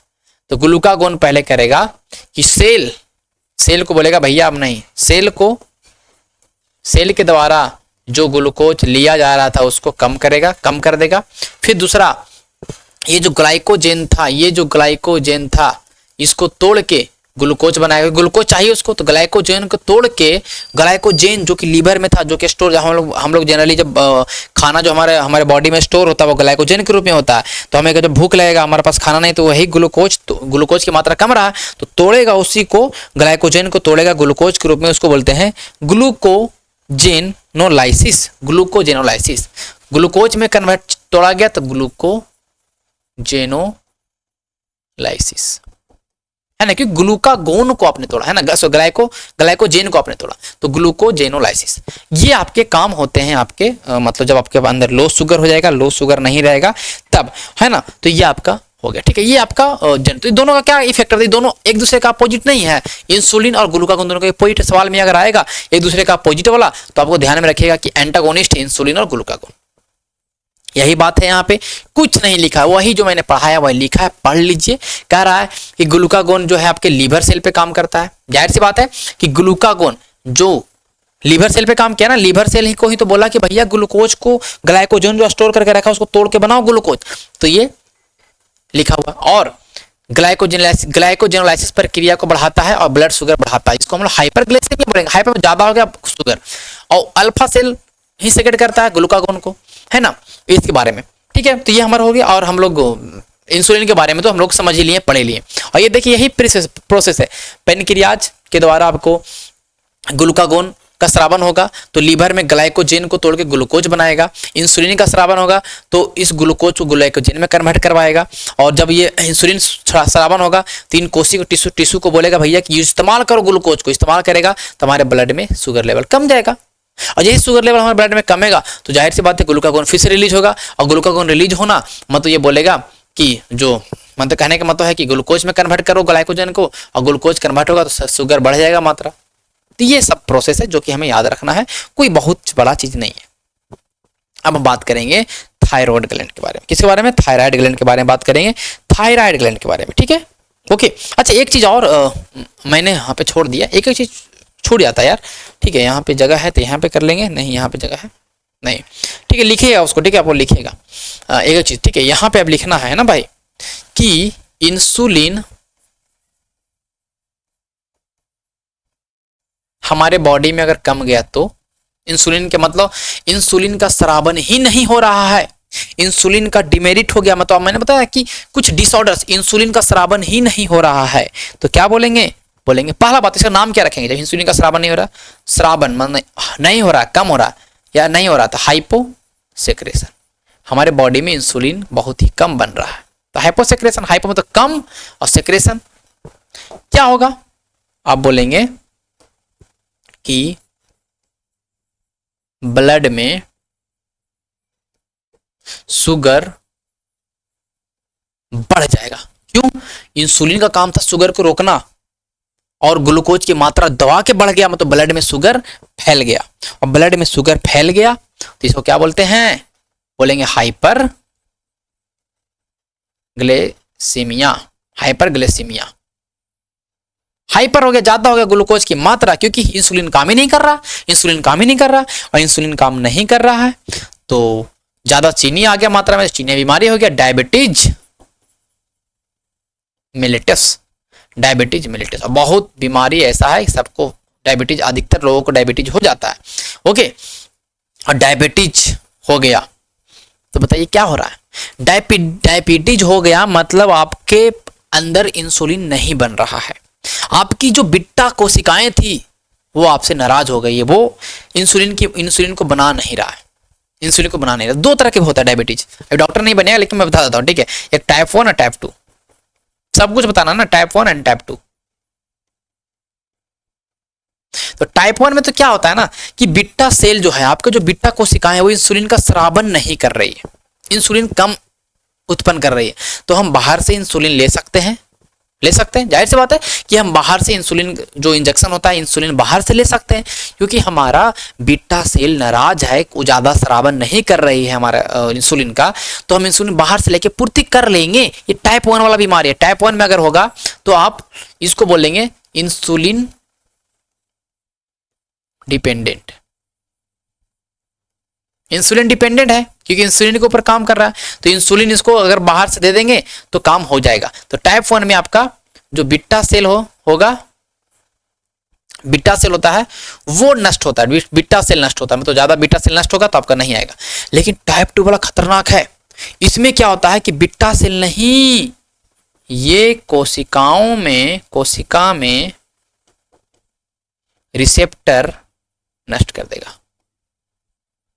मैंने बताया हार्मोन जो है ऐसे काम नहीं करता, हार्मोन जो है हर एक कोशिका में एक लगा हुआ है रिसेप्टर। अच्छा इंसुलिन आ रहा है, एक्सेप्ट कर लो, कोशिका के पास जो रिसेप्टर रहेगा उस कोशिका के पास उसी हार्मोन्स को लेगा, और ये कोशिका के रिसेप्टर को मारना चालू कर देता है। अगर ये वाला बीमारी हो गया तो कोशिका तो एक्सेप्ट ही नहीं करेगा, इंसुलिन डालते जाओ कोशिका तो एक्सेप्ट ही नहीं करेगा।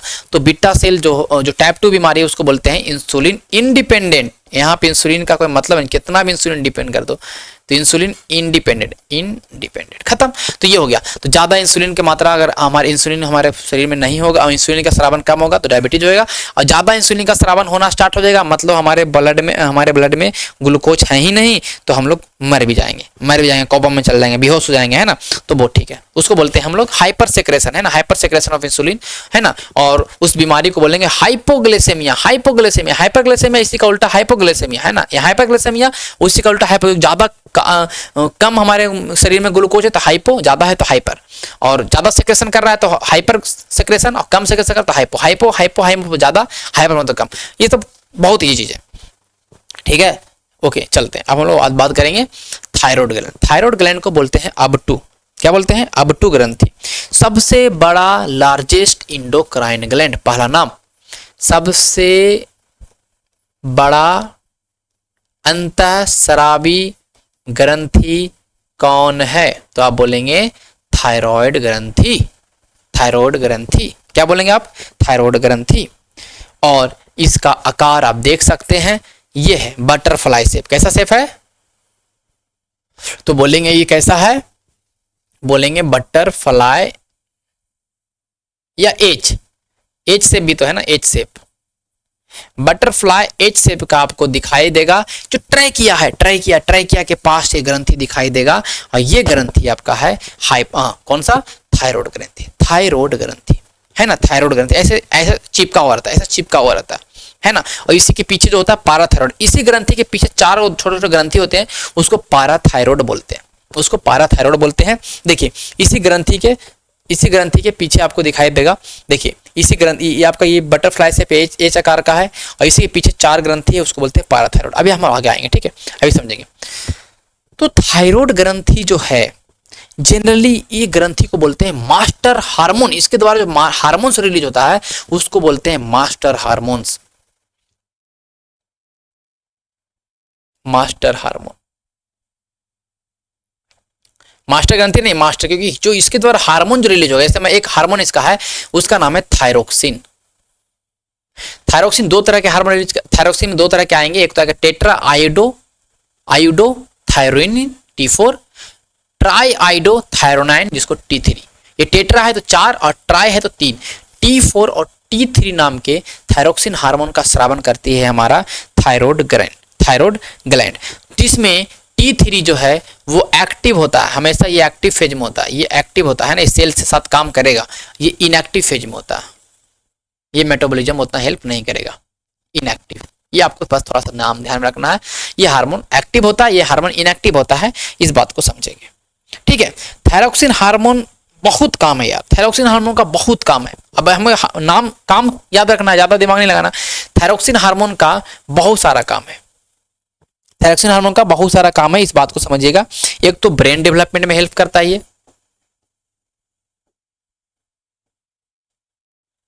थायरोक्सिन हार्मोन ब्रेन डेवलपमेंट में हेल्प करता है ना।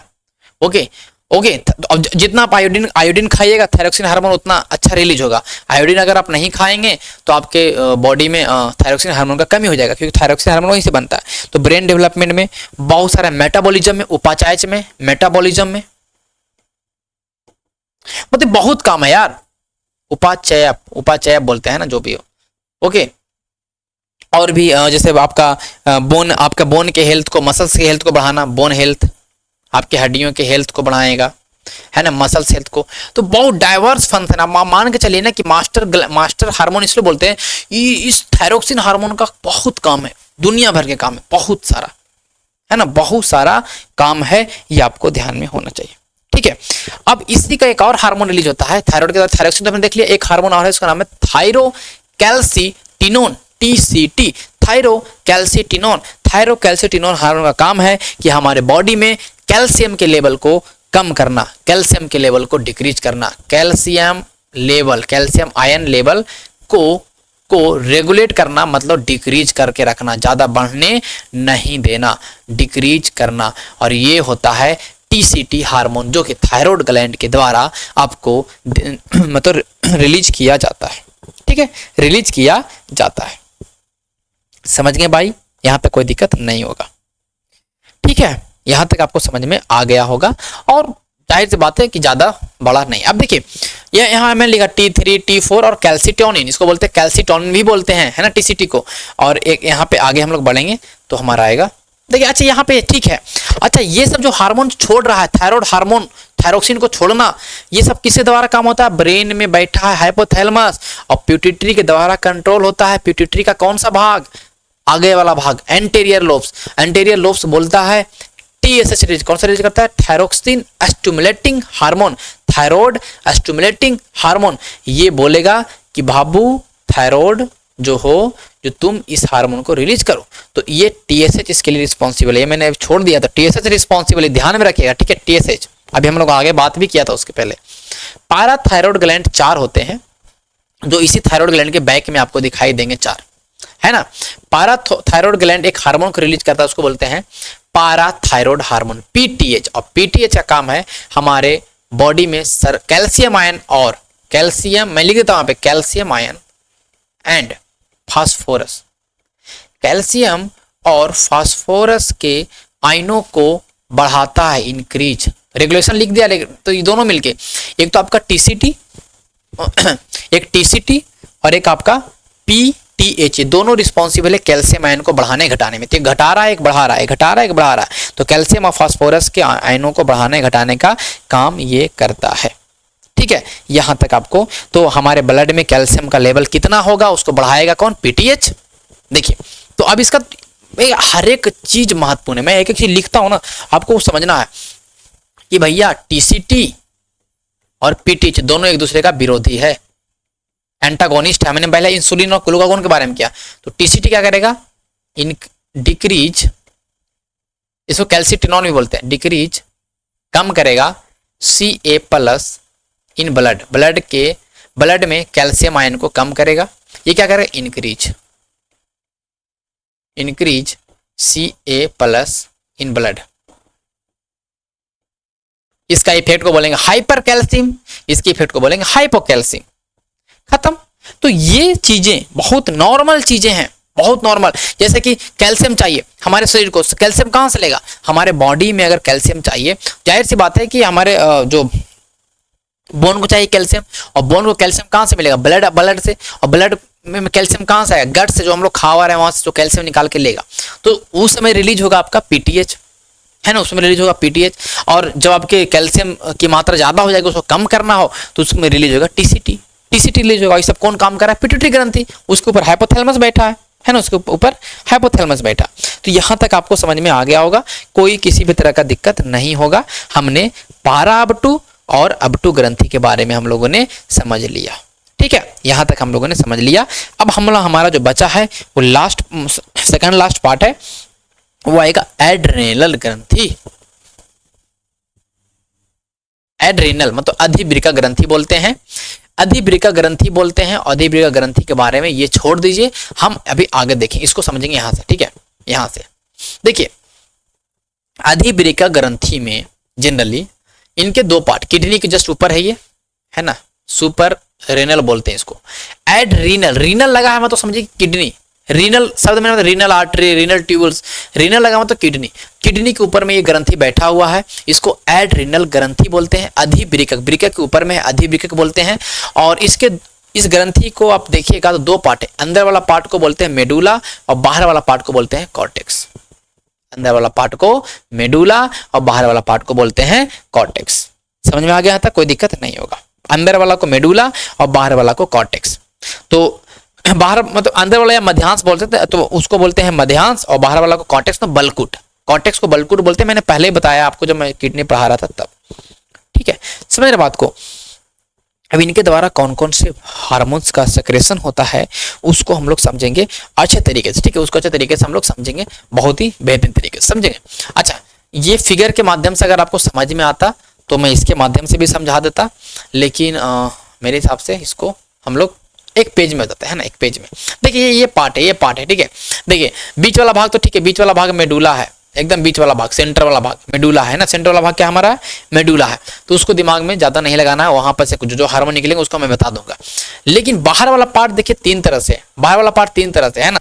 एक तो जो जस्ट मेडुला के बाद जो पार्ट है उसको बोलते हैं जेना रेटिकुलरिस, सबसे बाहरी पार्ट को ग्लोमेरुलसा, और इसके नीचे वाला पार्ट को जोना फैस्कुलुटा, जोना फैस्कुलुटा। अच्छा, इसको हम लोग ऐसा कर लेते हैं कि हम लोग इसको लिख लेते हैं एक पेज में, है ना।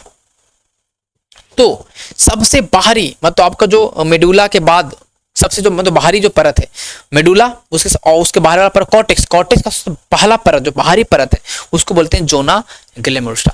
ये नाम याद नहीं भी रखेंगे चलेगा, लेकिन हार्मोन तो याद रखना पड़ेगा ना, जोना ग्लैमरुलोसा, रुलोसा, ग्लैमरुलोसा। ग्लैमरुल सब तो आपको पता है किडनी से संबंधित है ना। एक है जेड या जोना फैस्कुलुटा,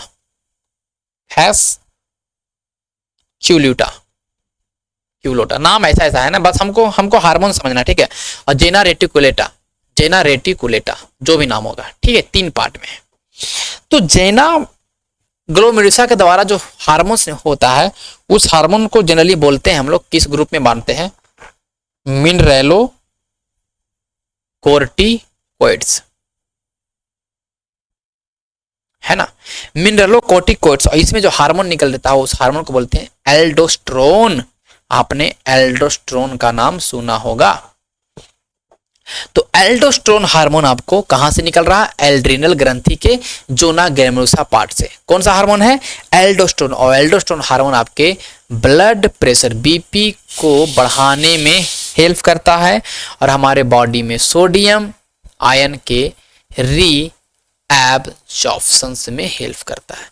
रीएब्जॉर्प्शन की प्रक्रिया हमारे किडनी में होता है, तो सोडियम आयन जो कि छना जाता है, जब आपका ग्लोमेरुलसा में जब हम लोग पढ़े थे अल्ट्राफिल्ट्रेशन में, उसको वापस खींचने के लिए काम सोडियम आयन को खींचने में आपको एल्डोस्टेरोन का हेल्प पड़ता है। जेन फैस्क्यूलेटा के द्वारा जो हार्मोन रिलीज होगा उसको बोलेंगे ग्लूकोकार्टिकोइड। ये बहुत महत्वपूर्ण है। इस सब में कॉर्टिकोइड लगा है तो कंफ्यूजन नहीं होना, समझिएगा कि सब एड्रिनल ग्रंथि का है। और ग्लूकोकार्टिकोइड्स हार्मोन जो है ना, इसमें आपके हार्मोन्स, पहला हार्मोन्स का नाम है कार्टिसोल।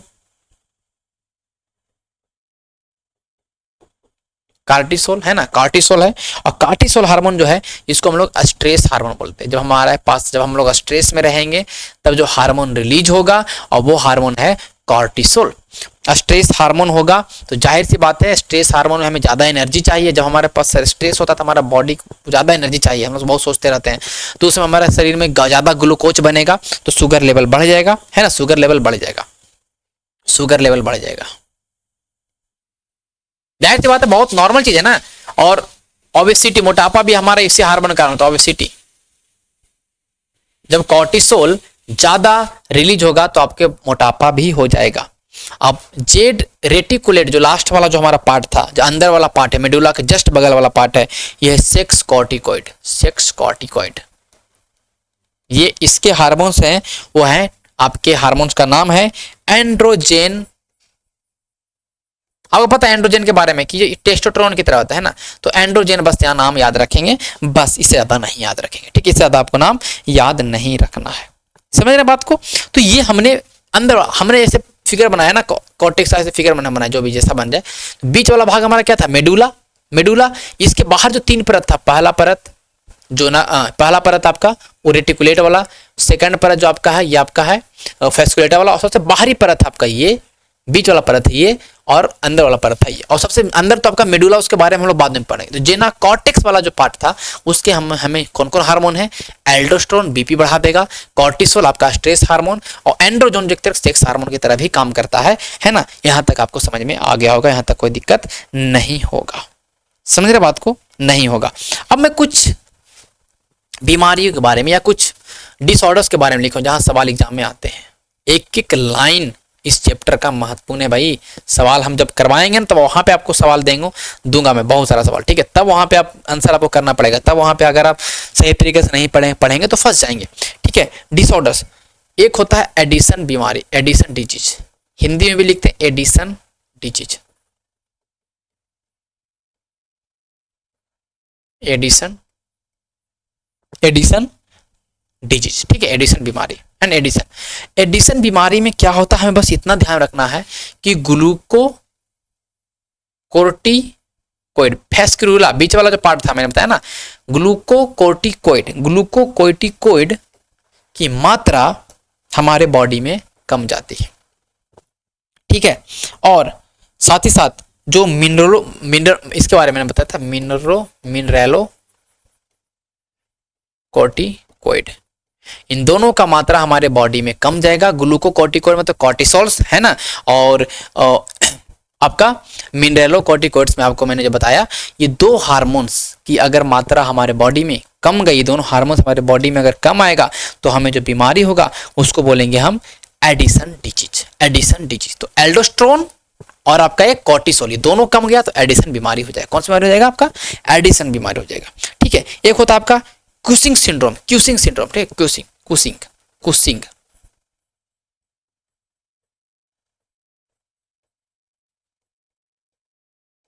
है, कुशिंग सिंड्रोम है ना, कुशिंग सिंड्रोम। अच्छा, कुशिंग सिंड्रोम में क्या होता है कि ऊपर वाला ग्लूको का मात्रा तो बढ़ेगा, कॉर्टिसोल्स का मात्रा तो बढ़ जाएगा, ग्लूकोकोर्टिकोइड मतलब जो कॉर्टिसोल जो स्ट्रेस हार्मोन उसकी मात्रा बढ़ेगा, लेकिन जो एल्डोस्टेरोन जो बीपी बढ़ाता है उसका मात्रा, कोर्टिकोइड का मात्रा हमारा कम जाएगा। दोनों में मिनरल वाला कम है, दोनों में ये वाला मात्रा कम है, मिनरल वाला मात्रा दोनों में कम है, लेकिन ग्लूकोज वाला मात्रा एक में बढ़ रहा है एक में कम रहा है। तो ए से स्टार्ट एडिशन और सी से क्रॉसिंग, यहाँ तक क्या। एक आता आपका जब एल्डोस्टेरोन की मात्रा दबा के बढ़ जाएगा तो बीमारी होगा कोन्स। कैसा होगा? Conn's, Conn's syndrome. Conn's syndrome अगर हो गया तो आपके पास एल्डोस्टेरोन, एल्डोस्टेरोन दैट इज आपका मिनरल कोर्टिकोइड्स, एल्डोस्टेरोन की मात्रा एकदम बहुत हमारे बॉडी में आ गया तो हमें कोन्स सिंड्रोम हो जाएगा। कोन्स सिंड्रोम हो जाएगा, ये आपको ध्यान में रखना है, ठीक है। तो हमने बीमारी के बारे में बहुत सारे हमने डिसऑर्डर्स के बारे में पढ़ा, जैसे बौनापन देखा है ना, भीमकायता देखा, एक्रोमेली देखा हम लोगों ने, एडिसन डिजीज के बारे में हमने देखा। ओके, तो इतना हम लोगों ने कवर किया है ना। एक सेकंड, ठीक है, इतना हम लोगों ने कवर कर लिया, ठीक है। और भी कुछ एक तो पॉइंट रहेगा ना, तो उसको हम लोग क्या कर लेंगे कि आराम से कवर कर लेंगे, कोई ऐसा कुछ नहीं कि कुछ चीज छूट जाएगा। अब हम लोग आगे बढ़ेंगे, इसी का जो सेकंड पार्ट था, देखिए हमने देखा ना, हमने देखी ये हम लोगों ने देखा, हम लोगों ने क्या क्या कवर किया इसके बारे में, एल्डोस्टेरोन के बारे में, है ना। ओके, फिर हम लोग इसके बारे में ग्लूको के बारे में देख लिया, हम लोग एंड्रोजेंस के बारे में देख लिया, तीसरा पार्ट। तो सबसे अंदर वाला ये था रेटिकुलेटा, ये था फेस्कुलेरा और ये हमारा ग्लोमेरुलस।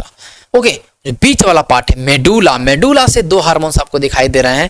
एक तो हार्मोन्स के ग्रुप को बोलते हैं कैटेकोलामाइंस, कैटेकोलामाइंस, है ना। तो अब लिखेंगे, आपको उसको लिखना पड़ेगा, है ना। एक सेकंड, इधर मैं लिखता हूं, ठीक है, आपको सब कुछ लिखना पड़ेगा। ओके, और वो आपका हार्मोन है एंड्रेनिल, एंड्रेनलिन, एंड्रेनलिन, जिसको हम लोग क्या बोलते हैं, एंड्रेनिल को इमरजेंसी हार्मोन क्या बोलते हैं इसको हम लोग, इसको हम लोग बोलते हैं 3F हार्मोन, 3F। ये हार्मोन इमरजेंसी में रिलीज होता है, जब लड़ाई वड़ाई कर दी आप, है ना, तब ये है फ्लाइट, भाग जाओ, भीड़ जाओ या डर जाओ। फाइट, फियर और फ्लाइट हार्मोन के नाम से जाने जाने वाला हार्मोन को बोलते हैं हम लोग एड्रेनलिन, ठीक है। एड्रेलिन, सॉरी एड्रेलिन होता है, एड्रेलिन लिखा गया, कोई बात नहीं, मीनिंग से क्या मतलब है हमें याद होना चाहिए, ठीक है। एड्रेनलिन, तो एड्रेनलिन को हम लोग, एड्रेलिन को लिखते हैं, एड्रेलिन हिंदी लिखते हैं, ठीक है। एड्रेलिन हो, इसको हम लोग इमरजेंसी हार्मोन बोलते हैं, ठीक है। एड्रेलिन को हम लोग एक और नाम से बोलते हैं इपिनेफ्रिन, क्या बोलते हैं, इपिनेफ्रिन भी बोलते हैं। तो एड्रेलिन हो या इपिनेफ्रिन हो, इपिनेफ्रिन, ये दोनों एक ही नाम है, कंफ्यूजन नहीं होना चाहिए। तो एड्रेलिन हो या एपिनेफ्रिन हो, ये दोनों एक ही नाम है। और इसी का एक और हार्मोन है, जिसको बोलते हैं नॉर एन एड्रेलिन। अब आपके दिमाग में सवाल उठ जाएगा, अच्छा इसका उल्टा होगा, इसका एंटागोनिस्ट होगा, क्योंकि नॉर लगा हुआ है, क्योंकि आपके इसके आगे नॉर या नॉन या नन एड्रेलिन हो। तो आप इस चीज से कभी भी फंसना नहीं है। एड्रेलिन का और एक नॉन एड्रेलिन, इन दोनों के बीच में कोई भी विविधता, आप बोल सकते हैं कि अंतर, मतलब कहने का कि दोनों के बीच में कोई भी ऑपोजिशन वाला चीज नहीं है। ये भी एक तरह का इमरजेंसी हार्मोन ही है, ये भी एक तरह का इमरजेंसी हार्मोन ही है। दोनों इमरजेंसी हार्मोन, ऐसा नहीं समझा कि अच्छा एंड्रेलिन है इमरजेंसी है तो नॉन है तो ये इमरजेंसी में नहीं होगा। ये आपका मतलब जब स्टार्टिंग, मतलब जब सब कुछ सही होगा तब रिलीज होगा। अच्छा इमरजेंसी हार्मोन है तो आप बताइए कि आपका heart beat, HB, heart beat को बढ़ाएगा कि नहीं बढ़ाएगा, बोलेंगे हाँ बढ़ाएगा। तो हार्ट बीट या सॉरी हार्ट बीट या हार्ट रेट बोल सकते हैं ना, हार्ट रेट, तो हार्ट रेट को बढ़ा देगा। अच्छा इसके बारे में मैंने बताया था, बताइए कि इमरजेंसी के टाइम में जो हमारा नर्वस सिस्टम जो काम करता है उसको क्या बोलते हैं, सिंपैथेटिक ऑटोनॉमिक नर्वस सिस्टम। मैंने याद करवाया था आपको याद करेंगे कि हम लोग नर्वस सिस्टम को दो भाग में पढ़ते हैं, एक CNS central nervous brain spinal cord, और एक पढ़ते हैं हम लोग पेरिफेरल नर्वस सिस्टम, जिसमें हम लोग बताते हैं एक ऑटोमेटिक या ऑटोनॉमिक, एक्सोमेटिक। ऑटोनॉमिक को दो भागों में बांटा था, एक सिंपैथेटिक एक पैरासिम्पैथेटिक। सिंपैथेटिक जो इमरजेंसी के टाइम में जो हमारा नर्वस सिस्टम काम करता है, भागो लड़ो ये वाला, और एक था हमारा पैरासिम्पैथेटिक, है ना। और पैरासिम्पैथेटिक हार्मोन और पैरासिम्पैथेटिक को हम लोग क्या बोलते हैं, रेस्ट एंड डाइजेस्ट। तो आपको ध्यान में रखना है, ठीक है, कि आपका ये हार्ट रेट को बढ़ा देगा, और यहाँ ये इसके लिए जो जिम्मेदारी है वो लेगा सांस जिम्मेदारी लेगा। सांस मतलब आपको एक एक लाइन जो मैंने पढ़ा है ना, आपको एक एक चीज ध्यान में रखना पड़ेगा, तो आपको एक एक सवाल नहीं गलत नहीं होगा। तो सिंपैथेटिक ऑटोनॉमिक नर्वस सिस्टम, अनुकंपी ऑटोनॉमिक तंत्रिका प्रणाली, ये था ना, अनुकंपी ही था नाम, है ना, अनुकंपी ही था।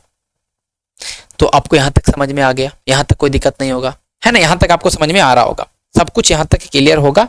कोई यहाँ तक दिक्कत है तो बताइए।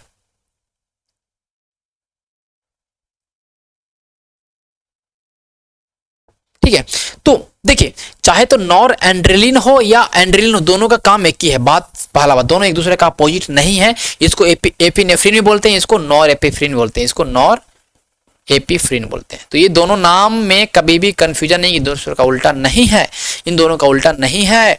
आगे, और इनको मिला के क्या बोलते हैं, इन दोनों को मिला के क्या बोलते हैं, कैटेकोलामाइंस, कैटेकोलामाइंस, कैटेकोलामाइंस, है ना।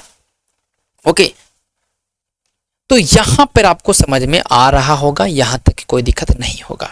ठीक है, अब आपको एग्जाम में पूछेगा इसका उल्टा, इसका उल्टा भी हो सकता है कि एंड्रेलिन का उल्टा या कैटेकोलामाइंस का अगेंस्ट में कौन आएगा। मैं लिख देता हूं आपको, एक है कैटेकोलामाइंस जिनके अंदर दो हार्मोन है, एक तो है एड्रेलिन जिसको हम लोग एपिफ्रिन भी बोलते हैं, एक है नॉन एड्रेलिन जिसको हम नॉन एपिफ्रिन बोलते हैं, नॉन, अरे यार कोई बात नहीं, ठीक है, नॉन एड्रेलिन। दोनों इमरजेंसी हार्मोन ही है और दोनों इस हार्मोन के कारण ही हमारा सिंपैथेटिक ऑटोनॉमिक नर्वस सिस्टम काम करता है। इसका उल्टा होगा, इसका उल्टा होगा, जैसे यहाँ पे मैं लिखा है ना यार, यहाँ पे कि यहाँ पे आपको पेप्टाइड्स हार्मोन के रूप में सोमैटोस्टैटिन हार्मोन्स का रिलीजेशन होता है। और सोमैटोस्टैटिन जहाँ लगा है ये रोकता है कोई भी हार्मोन्स को काम करने से। सोमैटोस्टैटिन जहाँ भी लगा, जैसे हमने इजलेट ऑफ लैंगरहांस में देखा कि जो गामा कोशिका, सॉरी डेल्टा कोशिकाएं हैं जो है सोमैटोसिन का स्रावन करती है, वो रोकती है, तो इनहिबिटेड करती है, इनहिबिट मतलब करती है। और ये सोमैटोस्टैटिन के लिए जो हार्मोन्स निकलेगा, जो हमारे इस मतलब इसका जो मतलब आप बोल सकते हैं कि इस एंड्रेलिन का उल्टा बोल दें, है ना, इसका उल्टा या इसका एंटागोनिस्ट बोल दें, वो होगा एसिटिकोलिन, एसिटिकोलिन, इसी का एसिटिकोलिन। तो इस समय कौन सा काम करेगा, पैरासिम्पैथेटिक ऑटोनॉमिक नर्वस सिस्टम, ये काम करेगा, है ना, ये काम करेगा। और ये हमारे ब्लड प्रेशर हो या ब्लड हार्ट बीट हो उसको कम कर देगा, उसको एकदम नॉर्मल लेवल पे ले आएगा, रिलैक्स करा देगा, है ना, तो रिलैक्स बोलते हैं। आपको क्या समझ में आया, आपको मैंने बताना मैं क्या चाह रहा हूँ, कौन सा हार्मोन एक दूसरे का अपोजिट है या ऐसा बोल सकता है। तो पहला हमारा है क्या, ग्लूकागोन, इंसुलिन एक दूसरे का अपोजिट है कि नहीं बताइए, है ना। फिर हमारा हमने क्या देखा था, पीटीएच पैराथायरॉयड हार्मोन और कैल्सिट्रोसिटीसी के बारे में देखा। अब यहाँ पे हमारा कैटाकोलामाइंस आएगा, कैटाकोलामाइंस आ गया, हमारा एसिटोकोलाइन आ गया।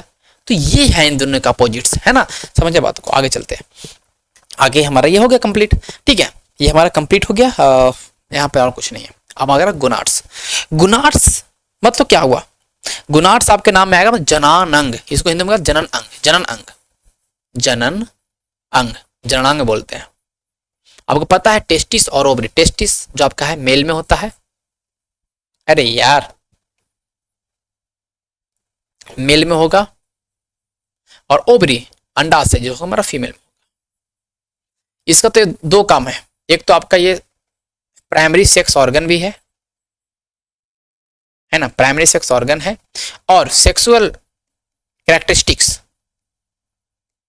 हमारे अंदर सेक्सुअल कैरेक्टरिस्टिक्स को भी दिखाने का काम करेगा। हमारे जैसे कि अगर मेल में है मूछें बढ़ जाना, है ना, मूछें बढ़ जाना, है ना, पिंपल्स हो गए, बहुत सारे, है ना, प्यूबिक हेयर हो गए, ये सब काम कौन करेगा, टेस्टिस ही दिखाएगा। जाहिर सी बात है गोनाड्स है। अब हमें समझना है कि आखिरकार ये जो गोनाड्स और टेस्टिस क्यों पढ़ रहे हैं, यहाँ पे किस हार्मोन का काम आएगा। हमने पढ़ाया था, हमने बताया था आपको कि हाइपोथैलेमस में आपको FSH और LH हार्मोन के बारे में, FSH और LH हार्मोन के बारे में मैंने बताया था, जो कि हाइपोथैलेमस में आप देखेंगे कि हाइपोथैलेमस के कंट्रोल में है, और प्यूटिटरी ग्रंथि का पिछला अगला भाग के द्वारा जो हार्मोन सेक्रेशन होता है FSH का और LH का, वो दोनों हार्मोन किस तरह के हार्मोन है, गोनाडोट्रोफिन हार्मोन है। कैसे हार्मोन है, इनके द्वारा जो इनके लिए जो हार्मोन आएगा वो आएगा gonadotrophin hormone, GnRH RH gonadotrophin को रिलीज करने वाला हार्मोन, गोनाडोट्रोफिन को रिलीज करने वाला हार्मोन। और ये हार्मोन आपको अलग अलग काम होगा और बहुत ऐसा है नहीं, मतलब ऐसा कुछ नहीं कि बहुत ऐसा टफ। टेस्टिस के अंदर आपको एक सेल होता है, मैं यहाँ लिख देता हूँ, ठीक है, ये तो मैंने लिख दिया। टेस्टिस के अंदर एक सेल होता है, लिखिएगा, टेस्टिस के अंदर एक सेल होता है इंटरस्टियल सेल, सेल है ना, इसको लेडिंग सेल बोलते हैं, लेडिग सेल भी बोलते हैं, जिनके द्वारा है ना जब गोनाडोट्रोफिन रिलीज किया जाएगा, मतलब गोनाडोट्रोफिन मतलब हार्मोन जब आएगा तो टेस्टिस के इंटरस्टियल लेडिंग सेल्स को बोलेगा, क्या करने के बोलेगा, टेस्टोस्टेरोन छोड़ो, क्या बोलेगा, टेस्टोस्टेरोन छोड़ो। तो ये कौन सा हार्मोन छोड़ेगा, टेस्टोस्टेरोन हार्मोन को छोड़ेगा। और ये टेस्टोस्टेरोन हार्मोन स्पर्म बनाने में हेल्प करता है। तो स्पर्म बनाने की प्रक्रिया जो है वो आपके टेस्टिस के अंदर तो होता है, बट पूरा कंट्रोल किसका है, आप बोलिएगा हाइपोथैलेमस का या पिट्यूटरी ग्रंथि का। आप देख रहे हैं ना, तो ये टेस्टोस्टेरोन हार्मोन्स आपको समझ में आ गया, ठीक है। और एग्जैक्टली सेम काम ओवरी में अंदर होगा। ओवरी के अंदर भी आपका जब ये हार्मोन रिलीज किया जाएगा ऊपर से, फिर इसको ओवरी को इंस्ट्रक्शन देगा कि तुम आप एस्ट्रोजन है ना, एस्ट्रोजन बोलते हैं, एस्ट्रोजन है ना, एस्ट्रोजन को आप रिलीज करिए। और एस्ट्रोजन का रिलीज होना आपके क्या दिखाता है, तो ये आपका सेक्सुअल बिहेवियर, सेक्सुअल कैरेक्टरिस्टिक को दिखाता है।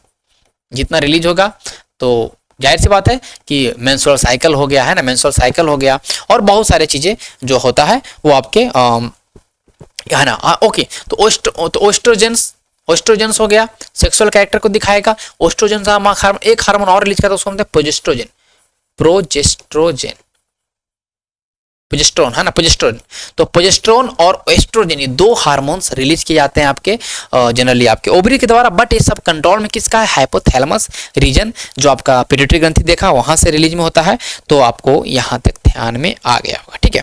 तो ओस्ट्रोजन हार्मोन जब निकलेगा, तो जैसे यहाँ पे आपका टेस्टोस्टेरोन हार्मोन निकला तो स्पर्म बना रहा है, तो ये क्या बनाएगा, ओवम, उस प्रक्रिया को बोलेंगे ऊजिनेसिस, ओवम बनाएगा, है ना। मेंस्ट्रुअल साइकिल के टाइम में है, हर मेंस्ट्रुअल साइकिल में एक बनेगा, हाँ ओके, यहाँ तक कोई दिक्कत नहीं होगा। और प्रोजेस्टेरोन जो है ये आपको कॉर्पस ल्यूटियम से, कहाँ से निकलेगा, कॉर्पस लुटियम एक जगह है आपके ओवरी में, वहां पे कॉर्पस लुटियम से आपको जो हार्मोन निकलेगा वो हार्मोन निकलेगा प्रोजेस्टेरोन निकलेगा। और आपको ध्यान में रखना है, इसको हम लोग प्रेगनेंसी हार्मोन भी बोलते हैं ना, प्रेगनेंसी हार्मोन भी बोलते हैं। प्रोजेस्टेरोन को हम लोग प्रेगनेंसी हार्मोन भी बोलते हैं, प्रेगनेंसी मेंटेनिंग हार्मोन। देखिए इंग्लिश में चीजें लिख रहा हूँ, लेकिन पूरा हिंदी में समझा रहा हूँ। जहां पे हार्मोन, तो हार्मोन का क्या हिंदी लिखेंगे, ठीक है।